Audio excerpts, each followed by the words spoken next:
आज हमने ये फर्नीचर मार्केट है, इसमें डिमोलिशन ड्राइव की हुई है। अर्ली मॉर्निंग हमारी ड्राइव शुरू हो गई थी और बड़ी पीसफुल तरीके से चली हुई है। 116 शॉप्स हैं जो यहाँ पे बनी हुई हैं, जिनको हम तोड़ रहे हैं और इसमें किसी तरह की कोई रेजिस्टेंस नहीं है। पीसफुल तरीके से ये काम चल रहा है। आज हमारी कोशिश है कि इसको जितना जल्दी हो सके कंप्लीट कर लेंगे और उसके बाद इसके मलबे को क्लियर करना और इसकी चार दीवारी करना, चाहे वो बार्ड वायर से करें, पिलर्स से करें, वो हम करेंगे। साथ में ये जो रोड है इसके किनारे फुटपाथ और साइकिल ट्रैक भी बनना है, उसका काम भी हम कल से शुरू करवा देंगे। सर टोटल कितना एरिया रसे जा रहे हैं? टोटल लगभग 10-12 एकड़ ज़मीन पे बना हुआ है। फ्रंट के साथ साथ पीछे भी काफ़ी लोगों ने एनक्रोच जो है वो लेंथ वाइज कर ली थी। उस पूरे एरिया को हम आज क्लियर करवा रहे हैं। ये प्रशासन ने एक्वायर की हुई लैंड है और जो नई सेक्टर्स उनके डेवलपमेंट के लिए एक्वायर की गई थी बहुत साल पहले। जो यहाँ के लोग हैं इन्होंने कंपनसेशन भी जो ओरिजिनल ओनर्स हैं उन्होंने उठाया हुआ था। उसके बाद जो है ये लोग कोर्ट में भी गए थे, कोर्ट से भी इनको कोई राहत नहीं मिली और इसलिए आज हमने ये कार्रवाई की हुई है। नोटिस वगैरह भी दिया गया था इनको जी एडवांस में हमने नोटिस भी दिया था, बहुत पहले बता दिया था कि ये एनक्रोचमेंट हम हटाएंगे और इसीलिए सब लोगों ने अपनी शॉप्स, जैसे आज हम जब हटाने आए तो सारी दुकानें खाली थी, सब लोगों ने अपनी शॉप्स खाली भी कर ली हैं और चूँकि इस पे मुआवजा जो है वो उठा लिया गया था इस एक्वायर्ड लैंड पे, तो कोई बदले में प्लॉट देने का या कुछ और देने का तो सवाल ही नहीं उठता क्योंकि लैंड एक्वायर हो चुकी है और मुआवजा इस पर उठाया जा चुका है।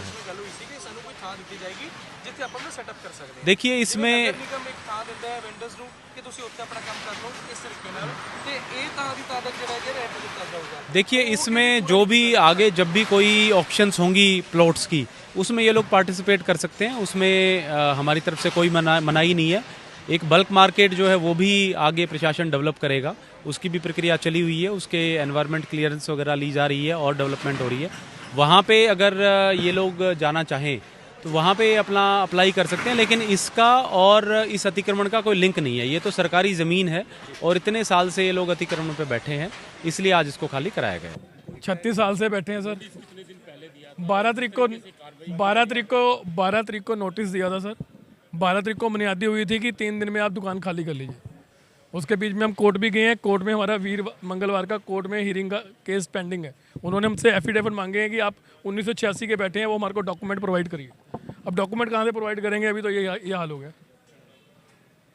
जब ज़मीन एक्वायर हुई थी तो हम यहीं थे, हम कहीं नहीं गए थे। हम ट्रेस पासर नहीं है। हमने एडमिनिस्ट्रेशन को भी यही समझाया है। हम आज भी यही कह रहे हैं। हम आज भी उनके यही गुजारिश करते हैं कि हमारे को बसाया जाए, नहीं तो सारे के सारे रुल जाएंगे। आपके सामने देख लो कितनी लेबर है। अभी कुछ नहीं जी, अभी कोई किसी तरह की वो नहीं है। अभी कोई बात नहीं हुई जी। सिर्फ और सिर्फ ये अब कोऑपरेट कर रहे हैं कि जो चादरें खोल रहे हैं, जो सामान निकाल रहे हैं, हम उनके ऊपर अभी ड्राइव नहीं कर रहे। सिर्फ उनकी तरफ से ये आश्वासन है। 116 शॉप्स हैं जी, पर ये माल भी हमारा टूट के ही जा रहा है। आपके सामने ही है, क्या हाल है देख लो जी, क्या हाल है, आप ले लीजिए। सर कितने के वर्कर और कितनों का नुकसान ज़्यादा? सर 116 दुकानदार तो आ गए सड़क पे।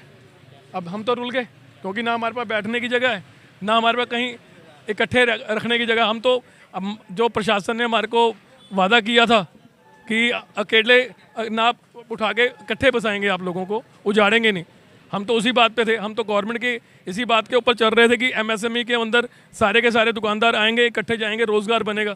अब आपके सामने सारा रोज़गार भी रुड़ गया और हम भी रुड़ गए। और 36 साल से बैठे हैं और गवर्नमेंट को टैक्स भी दे रहे हैं, रेवेन्यू भी दे रहे हैं और गुजारिश भी कर रहे हैं कि हमारे को रिहेबिलिटेट किया जाए। चंडीगढ़ की सबसे पुरानी फर्नीचर मार्केट है ये और 4 से 5 हज़ार बंदा रोटी खा रहा है, सब सड़कों पे आ गया। चुनाव से पहले सांसद मनीष तिवारी ने भी आपसे वादा किया था कि जो ये मार्केट जो है यहाँ से नहीं हटाई जाएगी। उसके बाद भी जो है यहाँ पर क्या सांसद से आपकी कोई बातचीत हुई? आपके सामने ये देख लो जी, अब मैं क्या कह सकता हूँ। कोई मांग है आपकी प्रशासन? मांग तो यही है कि हमारे को रिहेबिलिटेट कर दिया जाए जी।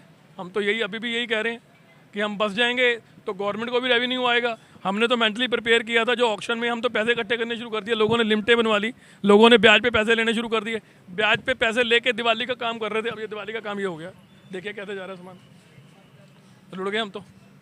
4 दिन में 5 दिन में तो घर भी नहीं खाली होता सर। 116 दुकानें कहाँ जाएंगे?